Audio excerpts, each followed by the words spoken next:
নির্বাচিত হইলে বা নোয়াখালীটাকে গিলে খাওয়ার কোনো সুযোগ নাই। 12 তারিখ আপনারা রাতের আধারে 500 টাকা খাইয়া যাকে ভোটটা মারি দিবেন তারা সারা বছর কষ্ট দিবে, তারা সারা বছর আপনাদেরকে জাহান্নামের আগুনে জ্বলাবে। আল্লাহর কসম, আমার মৃত মা বাবার কসম করে বলছি, পবিত্র কোরআনে হাত রেখে, যে আমার এমপির ভাতাটুকু আমি আবারও আপনাদেরকে এই প্রতি অসহায় 2টি থানার মধ্যে আমি দিয়ে বিতরণ করে দিয়ে, এবং আমি এটাও ঘোষণা করছি মহান আল্লাহকে সাক্ষী রেখে যে কোনো ধরনের টেন্ডারবাজি, দুর্নীতি, চাঁদাবাজি এই ধরনের কাজ তো দূরের কথা, আমার প্রতি মাসের যে আল্লাহ যদি আমাকে এমপি করায়, প্রতি মাসের যে সম্মানী এমপি সাহেবের যে বেতনটা, এই 2 আসনের সবচেয়ে গরিব মানুষের মধ্যে আল্লাহকে সাক্ষী রেখে আমার মরহুম বাবা মায়ের নামে কসম করে আমি বলছি আমি সেটা দিয়ে দেব। একটি মাসের এমপির বেতন কিংবা ভাতা আমি আমার বাসায় নেব না। আমি আমার ঘর এখনো করিনি, যতদিন পর্যন্ত কবিরহাট কোম্পানিগঞ্জের কোনো মানুষ গৃহহীন থাকবে একজন এমপি হিসেবে আমি ঘর করব না। এবং বাংলাদেশের স্বাধীনতার পর থেকে এখনো পর্যন্ত রাস্তার পচা গলা বেওয়ারিশ মানুষদের একটি বেওয়ারিশ হাসপাতাল, মেডিকেল কলেজ কিংবা স্থাপনা কিছুই হয়নি। সরকার কিংবা বেসরকারিভাবে কেউ এগিয়ে আসেনি। সব তেলের মাথায় শুধু তেল দিতে আসে, কোনো গ্রুপ অফ কোম্পানিও এগিয়ে আসে নাই।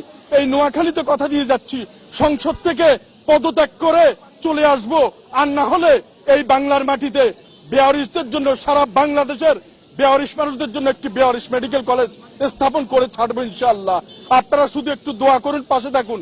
আওয়ামী লীগ, জামাত, বিএনপি, জাসদ, বাসদ, এনসিপি সবাই আমার ভাই, সবাইকে আমি ভালোবাসি, কারোর সাথে আমার দ্বিমত নাই, প্রত্যেকের জন্য দোয়া করি। কিন্তু আওয়ামী লীগ, বিএনপি, জাসদ, এনসিপি কেউ যদি এই একটা আসন নাও পায়, ওনাদের কিচ্ছু আসে যায় না, তারা সংস্কার গঠন করতে পারবে। কিন্তু আমি যদি একটা আসন পাই, বাংলাদেশের সকল বেওয়ারিশ মানুষ জিতে যাবে।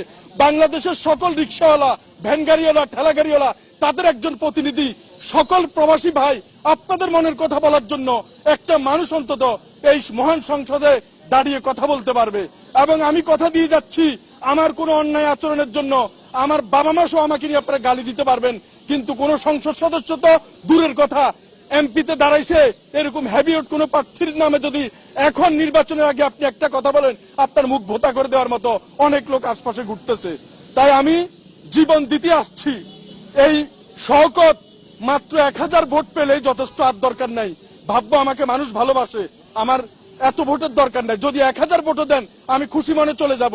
আর যদি আমাকে জয়যুক্ত আপনারা করেন, আমি আমার সর্বোচ্চ দিয়ে মহান আল্লাহকে সাক্ষী রেখে এই জেলা প্রশাসনের দরজায় দাঁড়িয়ে বলছি, একজন ভিক্ষুক এই জেলা প্রশাসনের ভিতরে সরাসরি কথা বলতে পারবে, একজন রিক্সাওয়ালা, একজন ঠেলাগাড়িওয়ালা এই প্রশাসনে সরাসরি ঢুকতে পারবে।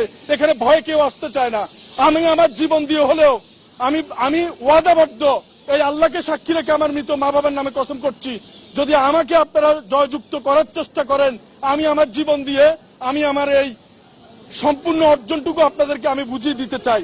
তাই দেশের বাহিরের যারা আছেন, দয়া করে আপনাদের পরিবারের যারা আছেন তাদেরকে বলেন, আমার কোনো হুন্ডা গুন্ডা পান্ডা কিছুই নেই। আজকে অনেকে পাজারু গাড়ি নিয়ে আসছে নমিনেশন পেপার দাখিল করতে, আমি এসেছি শুধুমাত্র এই পাঞ্জাবিটা আমার নতুন, এবং এই যে জুতা দেখতেছেন এই জুতাগুলো ছিঁড়ে যাওয়া পর্যন্ত আমি আরেক জোড়া জুতা ক্রয় করি না। যখন এটা ফেলে দেওয়ার মতো হয় তখন আমি আরেক জোড়া জুতা ক্রয় করি। এবং আমাকে আপনারা নির্বাচিত করলে আমার ওই অবস্থাটুকুই থাকবে। আমার 2টি প্যান্ট, একটি কালো একটি নীল, এই 2টি প্যান্ট যখন পর্যন্ত না ছিঁড়ে তখন পর্যন্ত আমি আরেকটা কিনি না। আমার কোনো ধরনের বিলাসিতার সুযোগ নেই। আমি রাতে সবজি খাই, ভাত খাই না।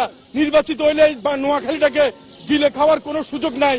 আমার আত্মীয় স্বজনকে কাউকে ওই উপজেলা চেয়ারম্যান, কাউকে মেম্বার, কাউকে জেলা পরিষদের কাউন্সিলর এগুলো করার আমার কোনো সুযোগ নেই। আমার কোনো আত্মীয় স্বজন নেই যাকে আমার বসাইতে হবে।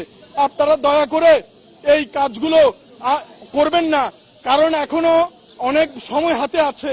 যারা দুয়ার খুলে ঘুমাতে চান দয়া করে একটু সুযোগ দিন আমাকে।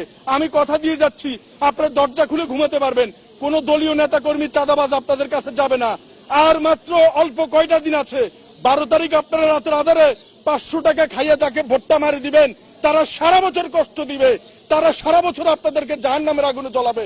মনে রাখবেন, অতীতে যে সমস্ত লোকজন কথা দিয়েছে তারা কিন্তু ভবিষ্যতে আস্তে আস্তে তারা আবারও আগের মতো হয়ে যাবে।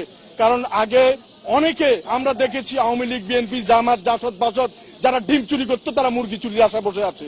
তো ইনশাল্লাহ আপনারা শুধু একটু সুযোগ দেন আমাকে, একবার সুযোগ দেন। আমি আমার জীবন দিয়ে হলেও আমি প্রমাণ করে যাব আমার কাজ। আপনারা নোয়াখালী 5 আসন, সংসদীয় আসন 272, নোয়াখালী, কবিরহাট, কোম্পানিগঞ্জ এবং তৎসংলগ্ন সম্ভবত জায়গার নাম হচ্ছে নিয়াজপুর এবং অশ্বদিয়া, এই জায়গার মানুষরা যদি একটাবার আমাকে একটু সুযোগ দেন ভাই, আল্লাহর কসম, আমার মৃত মা বাবার কসম করে বলছি, পবিত্র কোরআনে হাত রেখে, যে আমার এমপির ভাতাটুকু আমি আবারও আপনাদেরকে এই প্রতি অসহায় 2টি থানার মধ্যে আমি দিয়ে বিতরণ করে দিয়ে, অ্যাম্বুলেন্স সার্ভিস 2টি অ্যাম্বুলেন্স 2টি থানায় 24 ঘন্টা ফ্রি অফ কস্টে দেওয়া হবে, 2টি দোকান 2টি জেলায় থাকবে, গরিব মানুষরা বিনামূল্যে সেখান থেকে যাতে ওষুধ নিতে পারবে। আমি শোন নয়, একজন এমপি ইচ্ছা করলে 10টা দোকান ফ্রি দিয়ে দিতে পারে। তাই আমার কোনো আত্মীয় স্বজন বডিগার্ড, হুন্ডা পান্ডা গুন্ডা লাখ লাখ টাকা কোটি কোটি টাকা খরচ করার মতো অবস্থা নাই।